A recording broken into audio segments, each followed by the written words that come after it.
Hello everyone, welcome back to knowledge bank YouTube channel. स्वागत है आपका एक बार फिर से नॉलेज बैंक के यूट्यूब चैनल पर। आज हम लोग इस वीडियो सेशन में डिस्कस करने वाले हैं आपके इंडियन पॉलिटी के बेस्ट एमसीक्यूज। ये आपका वन शॉट रिवीजन रहने वाला है। जो भी आपके इंपॉर्टेंट टॉपिक्स हैं पॉलिटी के, उनमें से मैंने छांट के ये क्वेश्चन आपके लिए प्रिपेयर किए हुए हैं भाई। आपका जो अभी कांस्टेबल का एग्जाम है उसके लिए काफ़ी ज़्यादा इंपॉर्टेंट रहने वाली है ये वीडियो सेशन। उसके बाद जेकेपीएसआई हो या फिर किसी भी वेरियस एग्जाम की आप प्रिपरेशन कर रहे हो, किसी भी एग्जाम में आपको ये हेल्पफुल रहेगी ये वीडियो आपकी इंडियन पॉलिटी की। ठीक है, तो चलो स्टार्ट करते हैं आज का हमारा सेशन। इस वीडियो की भी पीपीटी आपको हमारे टेलीग्राम चैनल पे मिल जाएगी, वहाँ से आप डाउनलोड करके रिवीजन पर्पज़ के लिए इसको रख सकते हैं। ठीक है सर, चलो आए पहला सवाल देखिए भाई। पहला क्वेश्चन आपसे पूछा गया है, the procedure of impeachment of the president of India is. जो हमारे प्रेसिडेंट का इम्पीचमेंट का प्रोसीजर होता है वो क्या होता है, ये पूछा इन्होंने। क्या वो जुडिशियल होता है, क्वासी जुडिशियल होता है, या लेजिस्लेटिव होता है, या फिर एग्जीक्यूटिव प्रोसीजर होता है। पहली चीज आपको पता होना चाहिए सर, जो इम्पीचमेंट प्रोसेस है वो हमारा क्या, प्रेसिडेंट को हटाने के लिए होता है। क्लियर। और ये भाई साहब किसी भी हाउस में से इनिशिएट हो सकता है। ठीक है, और इसके बाद यहाँ पे जो है आपको चाहिए होती है स्पेशल मेजोरिटी। ठीक है, स्पेशल मेजोरिटी होगी तो ही आपकी इम्पीचमेंट होगा। स्पेशल मेजोरिटी यानी कि 2/3। ओके, 2/3 जो आपके मेंबर्स होने चाहिए वो प्रेजेंट होने चाहिए और वोटिंग होनी चाहिए दोनों हाउसेस के अंदर। ठीक है सर, याद रखना है। तो ये आपका हो जाएगा option B, that is quasi judicial procedure होता है आपका प्रेसिडेंट की इम्पीचमेंट का। क्लियर। चलो नेक्स्ट डायरेक्ट क्वेश्चन है। पहला हेल्थ मिनिस्टर आपसे पूछा गया है इंडिपेंडेंट इंडिया का, तो क्या वो जवाहरलाल नेहरू थे, या सरदार वल्लभ भाई पटेल थे, विजय लक्ष्मी पंडित थी, या राजकुमारी अमृत कौर जी थी। तो वो आप सभी को पता है सर कौन थे। तो yes, it's Rajkumari Amrit Kaur. Option D हो जाएगा हमारा करेक्ट आंसर। चलिए आए थर्ड क्वेश्चन के ऊपर। Which of the following are the powers of Supreme Court. Supreme Court के पास यहाँ पे कौन कौन सी पावर आपको देखने को मिलती है सर। ओरिजिनल एंड एपेलेटेड जुरिस्डिक्शन, बिल्कुल सही बात है, ये पावर होती है। अपॉइंटमेंट ऑफ एड हॉक जजेस, बिल्कुल सही बात है। जुडिशियल रिव्यू कर सकते हैं, बिल्कुल सही बात है। तो आपका आंसर ऑप्शन डी हो जाएगा यहाँ पे करेक्ट आंसर, के सभी पावर्स आपकी सुप्रीम कोर्ट के पास होती हैं। अब जो सुप्रीम कोर्ट होता है भाई, इसकी आपको एस्टेब्लिशमेंट जो है वो आपको देखने को मिलती है अंडर आर्टिकल 124। ठीक है, इसी के साथ साथ आपको आर्टिकल 131 भी याद रखना है। आर्टिकल 131 के अकॉर्डिंग ही ओरिजिनल जुरिस्डिक्शन जो सुप्रीम कोर्ट की होती है वो अथोराइज्ड होती है आपको। Clear, article 131। चलो अब चलते हैं क्वेश्चन फोर्थ की ओर।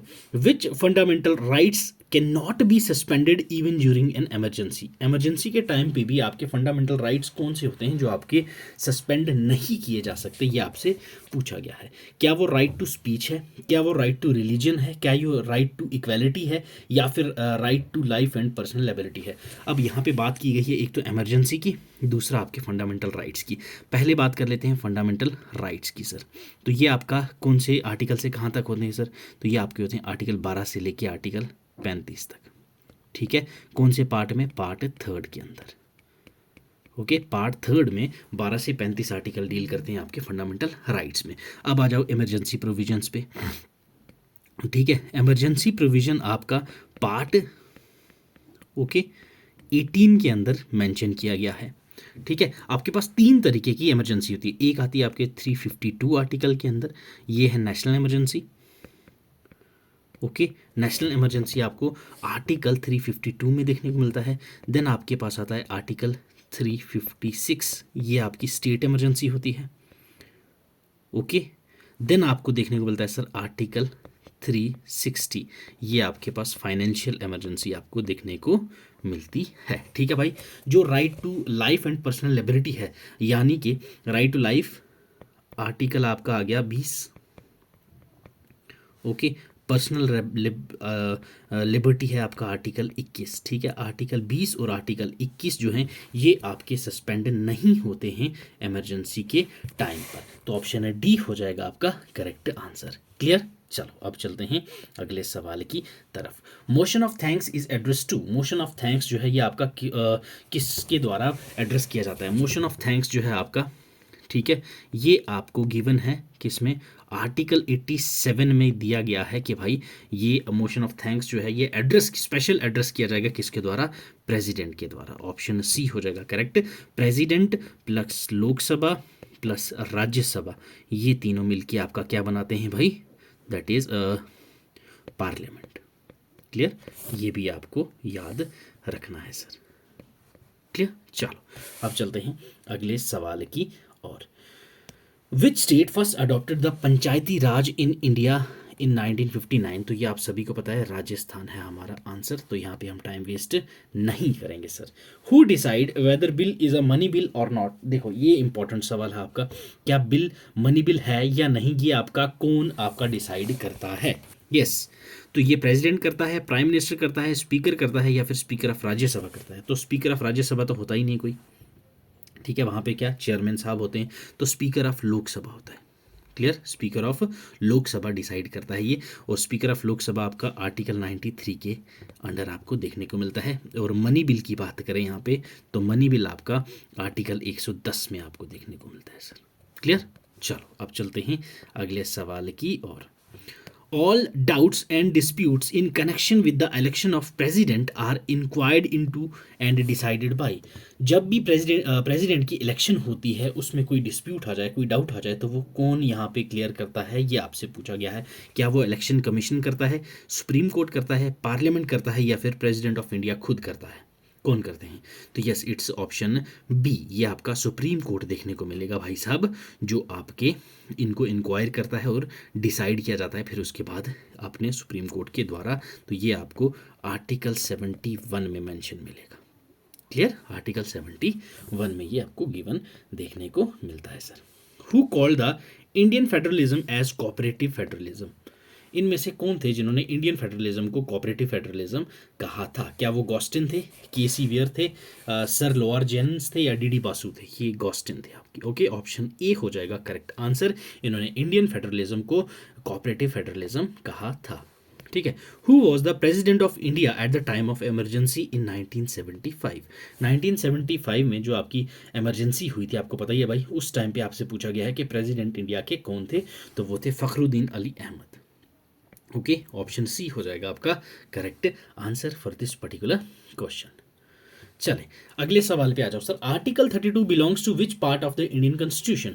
यस, इंपॉर्टेंट वन भाई। आर्टिकल 32 आपको पता है कितना ही इंपॉर्टेंट रोल प्ले करता है। ये आपकी क्या है, आर्टिकल 32 को हम लोग क्या बोलते हैं सर? यस, बोलो, बताओ। पहले तो ये बता दो मुझे कौन से पार्ट में है। तो यस, इट्स अंडर पार्ट 3। ठीक है, ये आपका फंडामेंटल राइट्स का पार्ट है। हमने अभी बात की थी, ये आपका 12 से लेके 35 तक होता है। ठीक है, मैग्ना कार्टा ऑफ इंडिया भी इसको कहा जाता है। और इसमें आपको डिफरेंट 5 टाइप्स की रिट्स देखने को मिलती हैं। ठीक है सर, 5 रिट्स आपको देखने को मिलती हैं अंडर आर्टिकल 35। और ये आर्टिकल 32 आर्टिकल जो है, ये आपका फंडामेंटल राइट का पार्ट है, जो आपके पार्ट 3 के अंदर आता है। आर्टिकल 32, इसमें आपकी रिट्स गिवन है 5। ठीक है, ये आपने याद रखना है। ठीक है सर, चलो।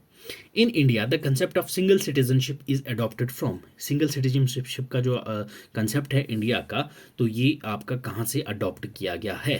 तो क्या वो फ्रेंच से है, स्विस से है, या फिर यूएसए से है, या फिर ब्रिटिश कॉन्स्टिट्यूशन से है? कहाँ से हम लोगों ने ये अडॉप्ट किया है? तो वो आपका ब्रिटिश कॉन्स्टिट्यूशन का कंसेप्ट है जो हम लोगों ने कॉपी किया है। क्लियर है, ऑप्शन डी हो जाएगा correct for this particular question. Which of the following provision needs a special majority in parliament? यहाँ पे कौन सी यहाँ आपसे पूछा गया है ऐसा कौन सा प्रोविजन है यहाँ पे जिसके लिए स्पेशल मेजोरिटी आपको चाहिए होती है? क्या वो आपके पास चेंज इन फंडामेंटल राइट्स है, क्या वो क्रिएशन ऑफ न्यू स्टेट्स है, क्या वो abolition of legislative council in state है, या फिर rules and procedure in parliament है? तो भाई साहब, जब भी आपको फंडामेंटल राइट्स के अंदर चेंज करना हो तो आपको उस टाइम पे क्या चाहिए? स्पेशल मेजोरिटी की रिक्वायरमेंट होती है। ठीक है, अब यहाँ थोड़ा सा रिवीजन कर लेते हैं। आपके पास मेजॉरिटी कितनी तरीके की हैं? तो 3। एक है आपके पास simple majority, absolute majority and special majority. Simple majority होती है आपके पास मोर देन 50% जो मेंबर्स हैं वो प्रेजेंट होंगे और वोटिंग होंगे। एब्सोल्यूट मेजॉरिटी आपके पास थी मोर देन 50%। ठीक है भाई साहब, टोटल स्ट्रेंथ जो हाउस की है वो होने चाहिए आपके। स्पेशल मेजॉरिटी ये रेफर करता है आपका मेजॉरिटी, ठीक है, 2/3 मेंबर्स जो प्रेजेंट भी होंगे और वोट भी करेंगे। 50% टोटल स्ट्रेंथ किसकी? हाउस की। ये आपने याद रखना है स्पेशल मेजॉरिटी के अंदर। और आर्टिकल 368 जो है पार्ट 20 के अंडर अपना कॉन्स्टिट्यूशन जो है वो डील करता है अमेंडमेंट ऑफ द कॉन्स्टिट्यूशन। ठीक है, 368 जो है ये आपका अपना जो इंडियन कॉन्स्टिट्यूशन है उसमें आप कुछ भी अमेंडमेंट करते हैं तो आप इससे डील करते हैं। और याद रखना, बेसिक स्ट्रक्चर को आप अमेंड नहीं कर सकते, ठीक है, ये भी पॉइंट आपने याद रखना है। बेसिक स्ट्रक्चर जो होता है वो आप अमेंडमेंट नहीं कर सकते। क्लियर? चलो, controller and auditor general of India is appointed for how many years? कितने साल के लिए आपका कैग जो है वो अपॉइंट किए जाते हैं? क्या वो 2 साल के लिए किए जाते हैं, 4 साल के लिए किए जाते हैं, 5 साल के लिए, या फिर 6 साल के लिए? Yes, CAG. हाल ही में आपके कैग कौन है sir? That is Girish Chandra Murmu. Okay, Girish Chandra Murmu आपके प्रेजेंट कैग हैं। और कैग जो है आपका आर्टिकल 148 में फॉल करते हैं। CAG stands for controller and auditor general of India. Clear है? याद रखना। और ये जो है आपके 6 साल के लिए होते हैं। ऑप्शन डी हो जाएगा correct answer for this particular question. ठीक है सर, चलें आ जाओ अगले सवाल पर। The chairman of the pack public account committee of parliament appointed by? Yes, pack committee जो होती है आपकी पब्लिक अकाउंट्स कमेटी, वो जो पार्लियामेंट की है उसका चेयरमैन कौन अपॉइंट करता है, ये आपसे पूछा गया है। क्या वो स्पीकर करता है, क्या वो प्राइम मिनिस्टर साहब करते हैं, या प्रेसिडेंट करता है, या फिर चेयरमैन करते हैं राज्यसभा के? तो ये आपको स्पीकर ऑफ द लोकसभा के जो स्पीकर हैं वो करते हैं। अभी करंट कौन है? ओम बिरला जी। क्लियर? ये भी आपने याद रखना है सर। ठीक है, चलो अगला सवाल देखो, काफी इंपॉर्टेंट क्वेश्चन है भाई। Who propose the preamble before the drafting committee of the constitution? Drafting committee के सामने किसने प्रियम्बल को प्रपोज किया था? क्या वो जवाहरलाल नेहरू जी थे, अंबेडकर जी थे, BN राव जी थे, या फिर महात्मा गांधी जी थे? किसने किया था? तो yes, it's option A, that is Jawaharlal Nehru. ठीक है भाई साहब। अब यहाँ पे आपको कुछ इंपॉर्टेंट चीज़ें याद रखने की ज़रूरत है, क्योंकि आपका जो फॉर्मेशन है वो काफ़ी इंपॉर्टेंट रोल प्ले करता है, आपके एग्जाम में पूछा जाता है। अब इंपॉर्टेंट कंपोजिशन आपने याद रखनी है हमारी कॉन्स्टिट्यूंट असेंबली की। सचिनंद सिन्हा जी जो थे ये आपके इंटरिम प्रेसिडेंट थे। उसके बाद राजेंद्र प्रसाद जी को प्रेसिडेंट बनाया गया था। क्लियर? याद रखना।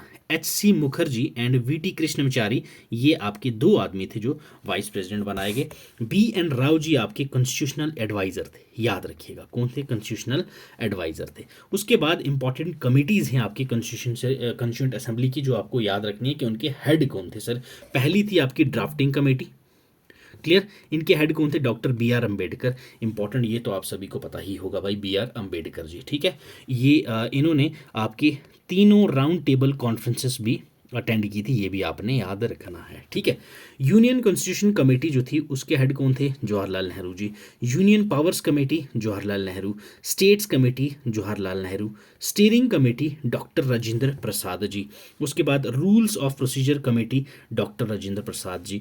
प्रोविंशियल कॉन्स्टिट्यूशन कमेटी जो थी इनके हेड थे आपके सरदार वल्लभ भाई पटेल जी। ये कुछ इंपॉर्टेंट कमेटीज़ हैं जो आपको याद रखनी है। ड्राफ्टिंग कमेटी तो आप सर बिल्कुल जहन में डाल लो, बहुत most important, one of the most important committee थी। इसमें आपके 7 मेंबर बॉडी थी जो आपकी कॉन्स्टिट्यूशन को ड्राफ्ट कर रहे थे। आपने जो इंडियन कॉन्स्टिट्यूशन है इन्होंने ही ड्राफ्ट किया था। ठीक है सर, क्लियर? चलो अब चलते हैं अगले सवाल की ओर। यस, नेक्स्ट क्वेश्चन पूछा गया है। Right to form cooperative societies was incorporated in the Indian Constitution by which of the following constitutional amendment act? जो आपका कोऑपरेटिव सोसाइटीज फॉर्म होती हैं, इसका राइट जो था हमारे इंडियन कॉन्स्टिट्यूशन में कौन सी अमेंडमेंट एक्ट के तहत लाया गया? क्या वो 42nd अमेंडमेंट एक्ट ऑफ 1976 था? क्या वो 97 कॉन्स्टिट्यूशनल अमेंडमेंट एक्ट ऑफ 2011 था?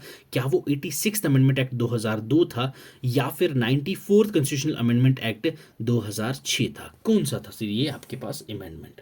तो yes, it's 97th amendment. Clear है भाई? 97th कॉन्स्टिट्यूशनल अमेंडमेंट एक्ट जो 2011 में आया था, उस एक्ट के थ्रू आप लोगों ने कोऑपरेटिव सोसाइटीज़ जो थी वो बनाना शुरू की थी। ठीक है भाई, याद रखना है ये आपका राइट जो था 97 कॉन्स्टिट्यूशनल अमेंडमेंट एक्ट 2011 के तहत आपको मिला। ठीक है, चलिए joint sitting, okay, joint session important one. ठीक है भाई साहब, of the 2 houses of the parliament is chaired by? Yes, important question है भाई। कौन चेयर करता है आपका जॉइंट सिटिंग? यस, पहली चीज आपको ये याद रखना है भाई साहब, जॉइंट सिटिंग जो है, क्लियर है भाई साहब, जॉइंट सिटिंग ऑफ पार्लियामेंट जो है ये बुलाता कौन है? इज कॉल्ड बाई, ठीक है, ये आपकी बुलाई जाती है प्रेसिडेंट साहब के द्वारा। ठीक है, इसको कौन बुलाता है? प्रेसिडेंट साहब बुलाते हैं। बट इनको प्रिजाइड कौन करता है? प्रिजाइड कौन करता है? प्रिजाइड माने कि चेयर कौन करता है, जो आपसे पूछा गया है यहाँ डायरेक्टली बोला जाए तो वो आपका लोकसभा का स्पीकर करता है, याद रखना है भाई। ओके, लोकसभा का स्पीकर इसको प्रिजाइड करता है, प्रिजाइड प्रेसिडेंट नहीं करते, ये आपने याद रखना है। यहाँ काफ़ी बच्चे कंफ्यूज हो जाते हैं, तो वो आपके स्पीकर ऑफ लोकसभा यहाँ पे प्रिजाइड करते हैं। ठीक, क्लियर, याद रहेगा। चलो अब चलते हैं सर अगले सवाल की और। नेक्स्ट क्वेश्चन देखिए, the India has taken the concept of judicial review. Okay, judicial review का जो कंसेप्ट है इंडिया का, वो कौन सी कंट्री के कॉन्स्टिट्यूशन से लिया गया है, ये आपसे पूछा है। यस, क्या वो यूएसए से लिया है, यूके से लिया है, कनाडा से लिया है, या फिर आयरलैंड से लिया है? यस, ये आपको सोर्सेज कॉन्स्टिट्यूशन की पता होनी चाहिए। बताओ सर कहाँ से लिया है। देखो, पहली यहाँ पे यूएसए की बात हो रही है। यूएसए से अगर मैं बात करूँ कौन कौन सी चीज़ें हमने ली है, एक तो हमारा जो रिटन कॉन्स्टिट्यूशन का कंसेप्ट है वो कहाँ से लिया? यूएसए से लिया। ओके, उसके बाद अगर मैं यूएसए की बात करूँ, यहाँ से हम लोगों ने फंडामेंटल राइट्स लिया, यहाँ से हम लोगों ने सुप्रीम कोर्ट का लिया। ठीक है, उसके बाद हम लोगों ने जुडिशियल रिव्यू भी यहाँ से लिया। क्लियर, तो आंसर तो आपका यही हो जाएगा, जुडिशियल रिव्यू भी कंसेप्ट यहाँ से लिया। प्रिएम्बल, ओके, प्रिएम्बल भी यहाँ से लिया। उसके बाद next impeachment of president. Yes, जो अभी हमारा फर्स्ट क्वेश्चन था, इम्पीचमेंट ऑफ प्रेसिडेंट का जो कंसेप्ट था वो भी हम लोगों ने यूएसए से लिया। क्लियर है, ये आपको याद रखना है। ठीक है भाई, क्लियर। हाँ, जो प्रेसिडेंट रहता है हमारा सुप्रीम कमांडर रहता है किसका? हमारी जो आर्म्ड फोर्सेस हैं, ये कंसेप्ट भी हमने यूएसए से लिया, इंपॉर्टेंट हो जाता है। अब जैसे आयरलैंड है यहाँ पे, ठीक है, आयरलैंड से क्या क्या लिया सर हमने? डीपीएसपी का कंसेप्ट, ये आयरलैंड से कॉपी किया हमने। ठीक है, और राज्यसभा में जो आपकी नॉमिनेशन होती हैं, ओके, तो ये भी कहाँ से लिया हमने? आयरलैंड से लिया। नेक्स्ट अगर मैं आपसे बात करूँ, जो आपका प्रेसिडेंट होता है, ठीक है, प्रेसिडेंट का इलेक्शन है, उसका जो मेथड है वो हमने कहाँ से लिया? आयरलैंड से लिया। ये भी आपको याद रखने हैं। ठीक है, अब अगर नेक्स्ट मैं आपसे बात करूँ सर कनाडा की, कनाडा से हम लोगों ने क्या क्या लिया सर? तो ये आपका है एडवाइजरी जुरिस्डिक्शन जो होती हैं वो हम लोगों ने कनाडा से लिया। फेडरेशन विद स्ट्रॉन्ग सेंटर, जो आपकी रेजिड्यू पावर्स होती हैं सेंटर के पास, वो आप लोगों ने कनाडा से लिया। देन आपके पास आ जाती है इम्पॉर्टेंट जो कंट्री है, जैसे कि हमने साउथ अफ्रीका से भी लिया है। और क्या है? Elections of member of Rajya Sabha, वो कहाँ से लिया हमने? साउथ अफ्रीका से लिया। ठीक है, amendment of constitution important one, ये कहाँ से लिया? ये भी हम लोगों ने साउथ अफ्रीका से लिया। ठीक है, इमरजेंसी के प्रोविजंस, ठीक है भाई साहब, याद रखना, इमरजेंसी के प्रोविजन हम लोगों ने जर्मनी से लिए हैं। ओके, जर्मनी से हम लोगों ने लिए हैं भाई क्या? इमरजेंसी के प्रोविजंस। ओके, याद रखना है, इमरजेंसी के जो प्रोविजंस हैं वो हम लोगों ने जर्मनी से लिया है। ठीक है भाई, यूके की अगर हम बात करें, यहाँ से पार्लियामेंट सिस्टम है, रूल ऑफ लॉ है, पीएम एंड कैबिनेट सिस्टम है, काउंसिल ऑफ मिनिस्टर्स हैं, बाईकैमरलिज्म पार्लियामेंट है, सिंगल सिटीजनशिप है, उसके बाद स्पीकर ऑफ लोकसभा है। ये सभी चीज़ें हम लोगों ने इंग्लैंड से कॉपी करी है भाई। ऑस्ट्रेलिया की बात करूँ तो वहाँ से हमने जॉइंट सिटिंग का जो मुद्दा था वो हम लोगों ने यहाँ ऑस्ट्रेलिया से लिया। ठीक है, सेंट्रल स्टेट रिलेशनशिप ऑस्ट्रेलिया से लिया। ठीक है, लैंग्वेज ऑफ प्रिएम्बल ऑस्ट्रेलिया से लिया, कॉन्करेंट लिस्ट ऑस्ट्रेलिया से लिया। तो ये हमारी कुछ इंपॉर्टेंट सोर्सेज हैं जो आपको पता होनी चाहिए। चलो आ जाओ अगला सवाल भाई, विच of the following is the constitutional body. यहाँ पे आपसे पूछा गया है कौन सी आपके पास यहाँ कॉन्स्टिट्यूशनल बॉडी है। यस, बताएं sir. National child rights protection commission, क्या ये आपकी कॉन्स्टिट्यूशनल बॉडी है या नहीं? तो यस, ये आपकी एक नॉन कॉन्स्टिट्यूशनल बॉडी है, ना कि यहाँ पे कॉन्स्टिट्यूशनल बॉडी आपको देखने को मिलती है। नेशनल वुमेन कमीशन, अगेन आपका गलत, ये भी आपकी एक नॉन कॉन्स्टिट्यूशनल बॉडी है भाई। ठीक है, ये भी आपकी नॉन कॉन्स्टिट्यूशनल बॉडी है सर। नेशनल माइनॉरिटीज़ कमीशन, ये भी आपकी एक नॉन कॉन्स्टिट्यूशनल बॉडी है सर। क्लियर है, national commission for scheduled castes, ठीक है, ये हो जाएगा आपका करेक्ट आंसर। ये आपकी क्या है सर? कॉन्स्टिट्यूशनल बॉडी आपको देखने को मिलती है। ओके, तो that is national commission for schedule caste. ठीक है, तो जो जितने भी आपकी constitutional bodies, non constitutional bodies, ठीक है, स्टैट्यूटरी बॉडीज जितनी भी थी, हम लोगों ने काफ़ी अच्छे से पॉलिटी वाली सीरीज में वो सब की हुई हैं। जितने भी इंपॉर्टेंट अमेंडमेंट्स हैं वो भी हम लोगों ने अच्छे से की हुई हैं, तो वहाँ एक बार जाके अच्छे से रिवाइज कर लीजिएगा। ठीक है, थोड़ा सा मोटा मोटा यहाँ पे पॉलिटी का रिवीजन मैं आपको करवा देता हूँ एक बार। ठीक है, 1 सेकेंड।